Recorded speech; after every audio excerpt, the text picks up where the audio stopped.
Hello everyone, and welcome to the training video for technical customer service. To start us off today, here is the list of materials you're going to need to follow along with this video. And an important reminder is to always thin your paints with water or some kind of paint medium. 2 thin coats is always better than 1 thick coat.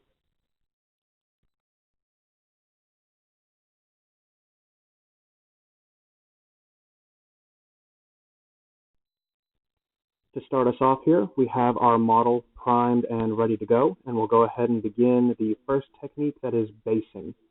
This is going to be the foundation that we'll build up our layers on, and it'll help us get a solid color going for the final look of this model. I'll go ahead and show the beginning of the process here, and then here in just a moment we'll cut to the finished product of the base coat. We're going to go ahead and apply 1 coat, let that dry, and then apply a second base coat of our black paint.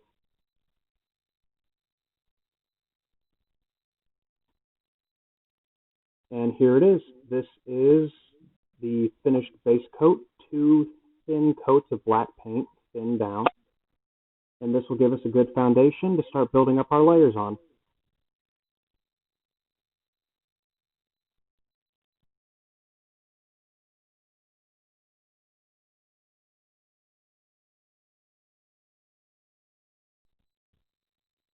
Moving on to layering, this is how we're going to build up color on the model. We have our base coat set up, and that's actually going to give an underlying tone to how this layer is going to look. Since we do have a black base coat, this dark green is going to be just a little bit darker. We're also going to be doing a layer of white paint on the deeper recesses, and you'll see that here in just a moment when we cut to the finished layering. And here it is. This is the finished layer work. As you can see, we have the white in the deep recesses. And it's a little hard to see because of the black base coat, but the dark green is actually on the areas just outside of the white layering, like here on the plates and on the head crest.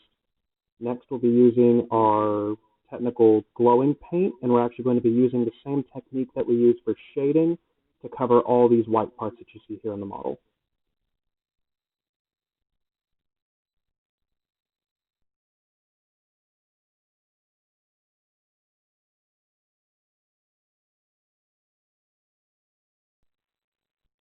All right, so moving on to shading, this is usually done with a very watered down kind of paint known as a shade. It almost has an ink consistency to it, and that you brush on the model on areas where there's deep recesses and deep pockets to try and emulate shadows on the model.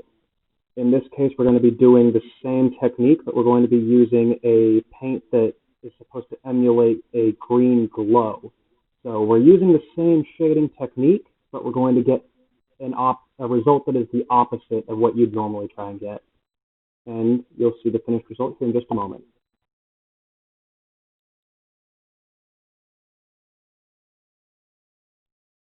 And here it is. The shading's all complete.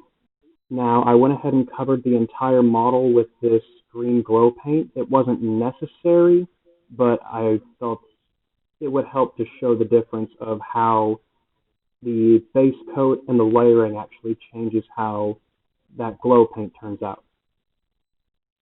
As you can see here on areas like the white dots on the head crest, it's a lot brighter, and then the actual head crest itself with the black paint is a much darker green.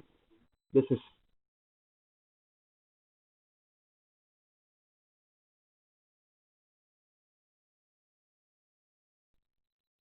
moving on to our last stage is going to be dry brushing. So the method for dry brushing is very similar to what we've been doing with the base coat and the layering work.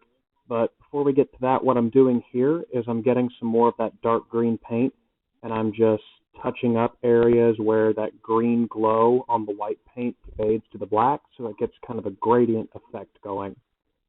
This also helps clean up the model a little bit because having the glow paint over the entire model has made it look a little messy. So this is just going to help clean that up a little bit. Now, the actual method for dry brushing itself is very similar to the method we've been using for the base and the layer paints. But once you get that paint on your brush, Instead of putting it immediately on the model, you're going to go ahead and start dabbing your paintbrush off on your paper towel to try and get all that excess paint and moisture off your brush. What you'll have left afterwards is a dry brush with little bits of paint still left on it. And what you do from there is you just lightly brush it over the raised areas of the model, and that will leave paint behind on those raised areas, helping give you a solid highlight on the model, lightening up raised areas while still keeping the deeper recesses dark. And you will see just how the green dry brushing turned out here in just a moment.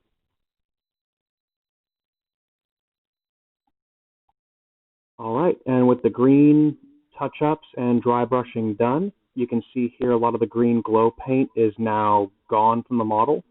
The white areas still have the green glow on them, as you can see, but it very quickly fades to that dark green paint. Now, up next, we're going to do the exact same thing, but with a layer of the black paint.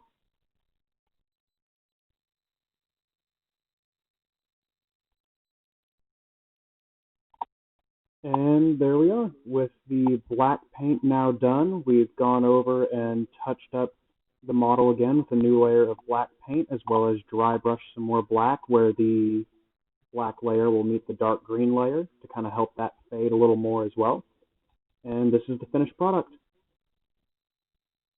As you can see, the finished product itself looks like it's kind of glowing from the inside, like it has a green glow that's working its way out through the recesses of the model. This used all the basic methods for model painting. Granted, we did them in sort of reverse order. Usually the darker parts will be in the recesses and the lighter parts will be on the edges. We kind of did that a little backwards today, but just look at the effect we got.